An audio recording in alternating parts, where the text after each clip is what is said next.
Welcome to तूफान classes. और आज हम पढ़ेंगे प्रतिरोधों का संयोजन। ठीक है, प्रतिरोधों को हम दो तरीके से जोड़ सकते हैं। पहला है श्रेणी क्रम में, ठीक है, और दूसरा है समांतर क्रम में, ठीक है। तो हम अब सबसे पहले पढ़ेंगे श्रेणी क्रम। ठीक है, श्रेणी क्रम में प्रतिरोधों को कैसे जोड़ेंगे। श्रेणी क्रम, ठीक है, श्रेणी क्रम में प्रतिरोधों को कैसे जोड़ेंगे। ठीक है, तो पहले प्रतिरोध का दूसरा सिरा और दूसरे प्रतिरोध का पहला सिरा को हम श्रेणी से जोड़ते हैं। जैसे अब मान लिए ये पहला प्रतिरोध है और इसका पहला सिरा और ये दूसरा सिरा, ठीक है, और दूसरे प्रतिरोध का पहला सिरा है। एक और बना दिए प्रतिरोध, ये सी और ये डी। तो पहले प्रतिरोध का दूसरा सिरा और दूसरे प्रतिरोध का पहला सिरा जोड़ देंगे। तो ये तार लेकर इस तार को खींच देंगे तो ये हमारा क्या हो गया, श्रेणी क्रम। ठीक है, और इसी तरह हम श्रेणी क्रम को जोड़ते हैं और श्रेणी क्रम को जोड़ते हैं। ठीक है, अब इसका प्रतिरोध का मान कैसे निकालेंगे हम ये बताते हैं। ठीक है, श्रेणी क्रम में प्रतिरोध का मान कैसे निकालेंगे। मान लेते हैं कोई सेल है जिसे हम प्रतिरोध से जोड़ते हैं।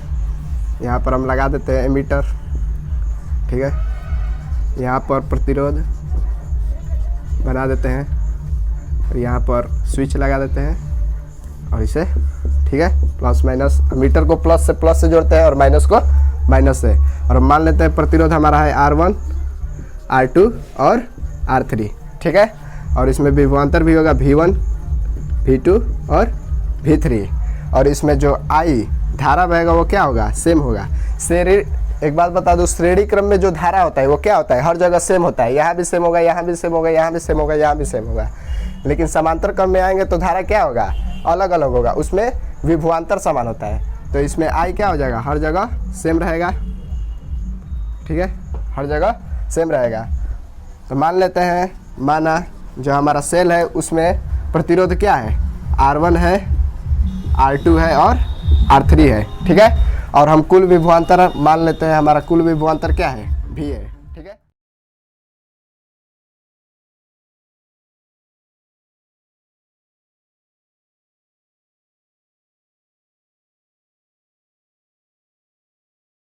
विभवांतर के योग के बराबर होगा हमारा कुल विभवांतर।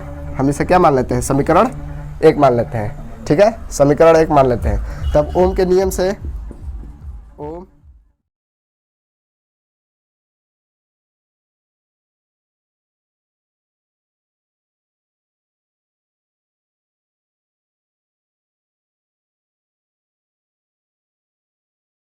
क्या, I बटे में R1, क्योंकि I क्या होता है, हर जगह सेम होता है, तो I को I लिखेंगे। तो ये मान लिए दूसरा समीकरण V2 बराबर क्या होता है, I R2। ठीक है, स्पीकर को हम मिटा देते हैं। ये हम मान लिए क्या, हमारा तीसरा समीकरण। और V3 बराबर क्या होगा, V3 बराबर I R3। ठीक है, तीसरा समीकरण। अब हम तीनों समीकरण को क्या करते हैं, जोड़ देते हैं। समीकरण 1 प्लस समीकरण 2 प्लस समीकरण 3, 2, 3 और ये चौथा समीकरण है, चौथा।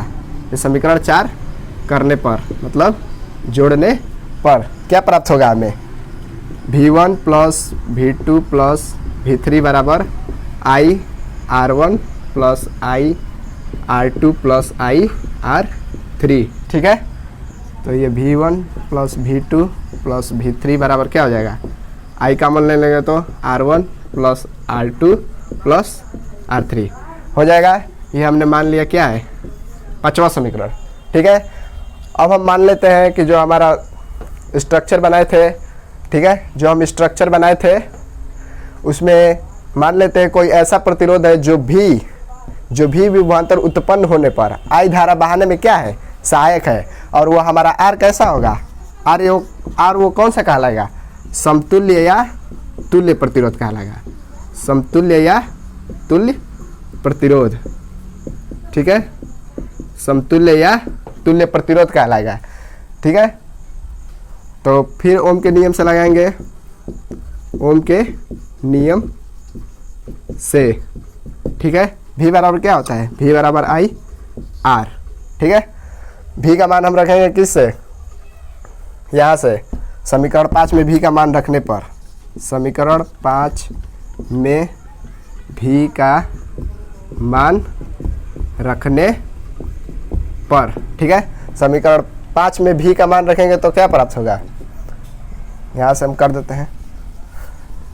ठीक है, समीकरण 5 में V का मान रखेंगे तो क्या होगा, V बराबर क्या हो जाएगा, V बराबर IR है, और समीकरण 5 में रखेंगे तो V बराबर क्या लिख सकते हैं, क्योंकि ये V हमारा क्या है, V1 plus V2 plus V3, और V1 प्लस V2 V3 बराबर ये लिख सकते हैं, तो क्या लिख सकते हैं, I R1 plus R2 plus R3 बराबर क्या लिख सकते हैं, I R, क्योंकि ये जो है V के बराबर है। V के बराबर क्या है, V1 plus V2 plus V3, और V1 plus V2 plus V3 किसके बराबर है, I कोष्ट में R1 plus R2 plus R3 के बराबर है। तो हम लिख सकते हैं V बराबर इतना, I से I क्या हो जाएगा, कट जाएगा, तो R1 plus R2 plus R3 बराबर क्या हो जाएगा, R, मतलब क्या हो जाएगा, R बराबर R1 plus R2 plus R3, ऐसे ही करके डॉट डॉट प्लस RN। ठीक है, मतलब हम श्रेणी क्रम में प्रतिरोध का मान कैसे निकालेंगे, तो क्या करेंगे, सभी प्रतिरोधों को जोड़ देंगे तो हमारा जो प्रतिरोध आएगा वही क्या होगा, समतुल्य प्रतिरोध। समतुल्य मतलब कुल प्रतिरोध।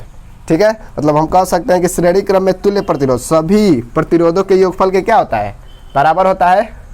ठीक है।